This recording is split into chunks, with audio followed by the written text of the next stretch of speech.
Night மழை பெஞ்சா காலையில் எனக்கு கஷ்டம் தான். காலையில் எழுந்திரிக்கிறதுக்கு லேட் பண்ணிடுவேன். அதே மாதிரி தான் இன்றைக்கும் லேட் பண்ணிட்டேன். நைட்டே கொஞ்சம் வெஜிடபிள்ஸ் இல்லை, காலையிலேக்கு தேவையானது மட்டும் வாங்கிட்டு வாங்க அப்படின்னு சொல்லியிருந்தேன். மழை பெய்யறதுனால காலையில் வாங்கிக்கலாம் அப்படின்னு அவங்க அப்பா சொல்லிட்டாங்க.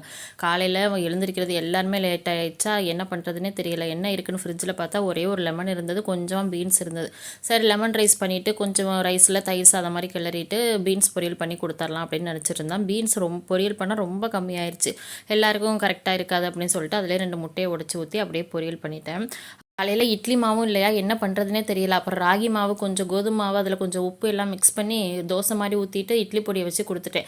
இதுதான் பிரேக்ஃபாஸ்ட், லஞ்சு ஈஸியாக செஞ்சாச்சு, சிம்பிளாகவும் செஞ்சாச்சு. இது கூட கொஞ்சம் ஃப்ரூட்ஸ் குக்கும்பர், ஆரஞ்சு இதெல்லாம் கட் பண்ணி அவங்களுக்கு ஸ்கூலுக்கு ரெடி பண்ணி அனுப்பியாச்சு. ஒரு சிஸ்டர் கேட்டிருந்தாங்க, நீங்கள் டெய்லி சத்துமாவு கஞ்சி அது ஹெல்த் மிக்ஸ் ரெடி பண்ணுறீங்களா, அது எப்படி ரெடி பண்ணீங்க அப்படின்னு சொன்னாங்க. நான் ஒவ்வொரு தடவையும் என்னோட கன்வீனியன்ட்டுக்கு ஏற்ற மாதிரி ரெடி பண்ணிக்குவேன்.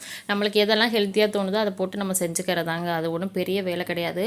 கேழ்வரகு, கம்பு இதெல்லாம் மஸ்ட்டு, இதெல்லாம் நம்ம யூஸ் பண்ணிக்கலாம். அதெல்லாம் நல்லா முளைக்கட்டி கூட வச்சுக்கலாம். நான் இந்த தடவை முளைக்கட்டி அதில் கொஞ்சம் கருப்பு கவனி, சிவப்பரிசி, அதுக்கப்புறம் பாசிப்பயிறு, உளுந்து இதெல்லாம் நல்லா அலசிட்டு காய வச்சு அரைச்சி வச்சுருக்கேங்க.